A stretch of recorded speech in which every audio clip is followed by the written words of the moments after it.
Hello दोस्तों, स्वागत है आपका एग्ज़ाम फैक्ट तैयारी यूट्यूब चैनल में। दोस्तों, आज की इस क्लास में हम बात करने वाले हैं आरपीएफ एसआई और कांस्टेबल की जो 2024 में दोस्तों वैकेंसी आई है। और इसमें से दोस्तों आरपीएफ एसआई का एग्ज़ाम तो अगले महीने ही होना है, दिसंबर में होना है, इसको आपको पता ही होगा, है ना। जिसमें 452 पोस्ट के लिए 15 लाख प्लस कंपटीशन है दोस्तों। तो कंपटीशन तो बहुत ही ज़्यादा हाई है इस वैकेंसी को देखते हुए, 452 पोस्टों के लिए मात्र। और इस क्लास में हम आपको बताएंगे कि जो इम्पोर्टेंट टॉपिक हैं प्रीवियस ईयर क्वेश्चन पेपर को मिलाकर, जो इम्पोर्टेंट टॉपिक बन रहे थे वो मैंने एक कॉपी पर लिख लिए हैं और आपको मैं उसके बारे में बताऊंगा। जीके जीएस सिलेबस के बारे में, मतलब वही इम्पोर्टेंट टॉपिक हैं दोस्तों, जो उन्हीं से जो सिलेबस बन रहा है वही हम आपको इसमें क्लास में बताने वाले हैं। और देखिए दोस्तों, आपके पास ओनली एक माह का समय बचा है और इस एक माह में यदि आपने हमारे द्वारा बताए गए इतने टॉपिक को कवर कर लिया तो दोस्तों आपका सिलेक्शन आसानी से हो जाएगा, यानी आपका सिलेक्शन पक्का हो जाएगा जीके जीएस की तरफ से। इसका भी ध्यान देना है ना, क्योंकि दोस्तों आपको पता है कि इस बार क्या, वो तो सिलेबस ही है दोस्तों उसका 35 और 50, यही तो है सिलेबस, है ना। जिसमें 50 में जीके जीएस आएगी, 35 में रीजनिंग आएगी और 35 में ही मैथ आएगी।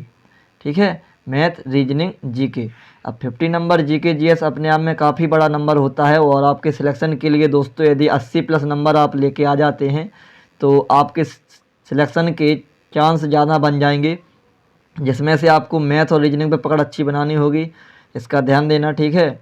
यानी 30 यहाँ से मान लीजिए कम से कम नंबर है यह, और 30 नंबर रीजनिंग से मान लीजिए कितने हो गए 60, 50 में से 20 नंबर इसमें मान लीजिए, ताकि आपका 80 के आसपास या 80 प्लस स्कोर बन सके। इतने नंबर आपको लेके आना है अपने एग्ज़ाम के लिए, ठीक है, ताकि आपका सिलेक्शन आसानी से हो सके। तो चलिए दोस्तों, हम सिलेबस की ओर बढ़ते हैं। और यह देखिए हमारा सिलेबस है जो मैंने एक कॉपी पर लिखा हुआ है, आरपीएफ, कांस्टेबल एंड एसआई के लिए है और जीएस सिलेबस है। इम्पोर्टेंट टॉपिक है हमारी, सीधी सीधी बात यही है, ठीक है, ध्यान देना इसका। सबसे पहले हम लोग आते हैं पहले नंबर पे। तो पहले नंबर पे हमने रखा है हिस्ट्री को। हिस्ट्री में आपको पढ़ना क्या है, सिंधु घाटी सभ्यता पढ़ेंगे आप, वैदिक काल पढ़ेंगे। इसके बाद बौद्ध धर्म और जैन धर्म पढ़ेंगे आप अच्छे तरीके से पूरा। इसके बाद आप पढ़ेंगे महाजनपद काल, मौर्य एवं मौर्योत्तर काल पढ़ेंगे आप। इसके बाद आपको गुप्त एवं गुप्तोत्तर काल पढ़ना है। फिर दक्षिण भारत का इतिहास भी पढ़ना है आपको।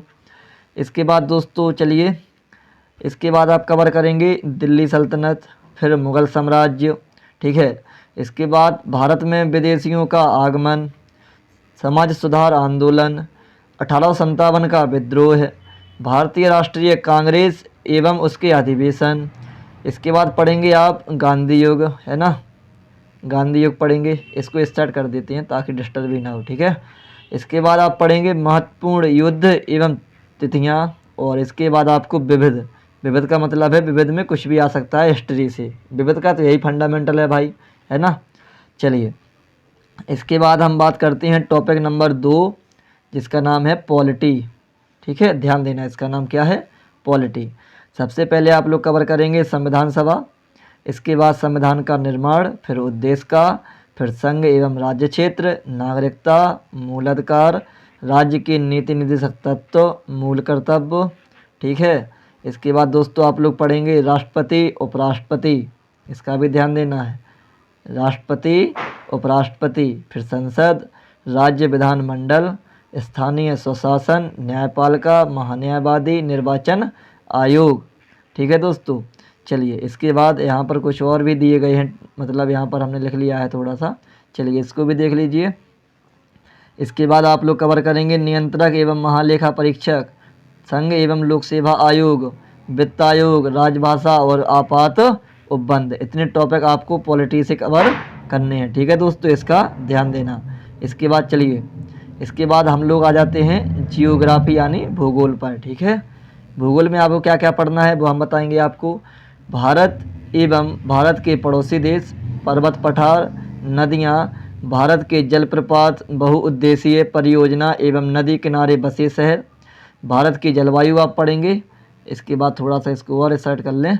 अब पढ़ेंगे आप भारत में परिवहन, भारत की मृदाएं एवं वनस्पतियाँ, जनगणना एवं जनजातियाँ और भारत के खनिज और विश्व का भूगोल आपको कवर करना है। ठीक है, इतना पढ़ना है आपको। इसके बाद दोस्तों हम लोग बात करेंगे इकोनॉमिक की। ठीक है, तो चलिए दोस्तों इकोनॉमिक देखते हैं हम लोग।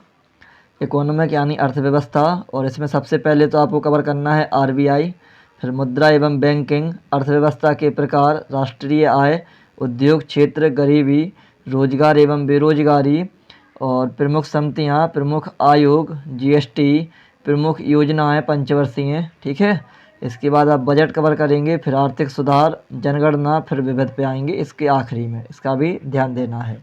चलिए दोस्तों 4 टॉपिक हमने आपको कवर करा दिए हैं। इसके बाद हम लोग बढ़ते हैं 5वें नंबर पे। तो 5वें नंबर पे आता है हमारा फिजिक्स।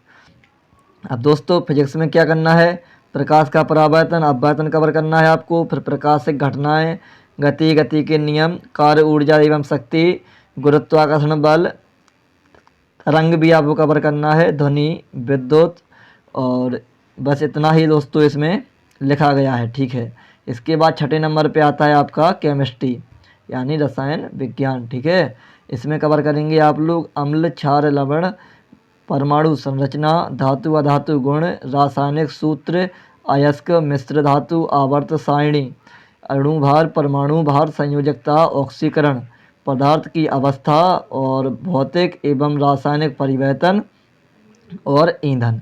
दोस्तों देखिए काफ़ी ज़्यादा वक्त लगता है क्लास बनाने में, तो इसके लिए आपको केवल चैनल को सब्सक्राइब करना है, साथ में बेल आइकन भी ऑन करना है, ताकि आने वाली हमारी सभी वीडियो का नोटिफिकेशन आप सभी तक पहुंचता रहे। और लाइक करना है, कमेंट करना है, और अपने ग्रुप में शेयर भी करना है जहां पर आपका स्टूडेंट वाला ग्रुप हो। ठीक है, और इसके बाद दोस्तों चलिए अब बात करते हैं हम लोग बायोलॉजी की, इसका भी ध्यान देना है। ठीक है, इसमें पढ़ेंगे आप लोग मानव तंत्र, कोशिका, रोग पढ़ेंगे, पादप विज्ञान, जंतु वर्गीकरण, पोषण, अनुवांशिकी, इकोलॉजी, विज्ञान के इम्पोर्टेंट अध्ययन और रक्त। इतने चैप्टर आपको इनसे कवर करना है। अब स्टैटिक जीके दोस्तों जो अगली क्लास होगी उसमें आपको बताया जाएगा कि कौन से टॉपिक से कितने प्रश्न पिछली बार आए थे, उसके बारे में भी आपको बताया जाएगा। ये तो मैंने पूरा आपको सिलेबस बता दिया है कि इतना टॉपिक आपको कवर करना है ना, जिसमें से 8 से 10 क्वेश्चन आपके विज्ञान के होंगे, 8 से 10 क्वेश्चन दोस्तों आपके स्टैटिक जीके से बनेंगे। काफ़ी ज़्यादा पोर्शन रहेगा आपका, पढ़ना आपको सभी पड़ेगा क्योंकि भाई यह रेलवे है। और मैथ में भी आपका अर्थमेटिक और एडवांस में है ना, मैथ हुआ पूरा पढ़ना पड़ेगा आपको, इसके लिए अर्थमेटिक भी कवर करना होगा और प्लस एडवांस भी पढ़ना पड़ेगा आपको। इसके बाद रीजनिंग हुई दोस्तों, इसका भी ध्यान देना। ठीक है, अर्थमेटिक और प्लस एडवांस इसमें भी आप कवर करेंगे। और जीके जीएस तो आपको पूरी पढ़नी ही है क्योंकि 50 नंबर यानी 50 क्वेश्चन इसके आएंगे, 50 अंक मिलेंगे। और इसके 35 मैथ के, 35 रीजनिंग के। इस प्रकार से आपका 120 प्रश्न होंगे आपके पास, और जिसमें जो आपको समय मिलेगा वो 90 मिनट मिलेगा। इसका भी ध्यान देना है आपको। यह जानकारी आपको कैसी लगी कमेंट में बताना है, और अंत तक बने रहने के लिए धन्यवाद। इसी के साथ हम अपनी क्लास को विश्राम करते हैं। जय हिंद, जय भारत।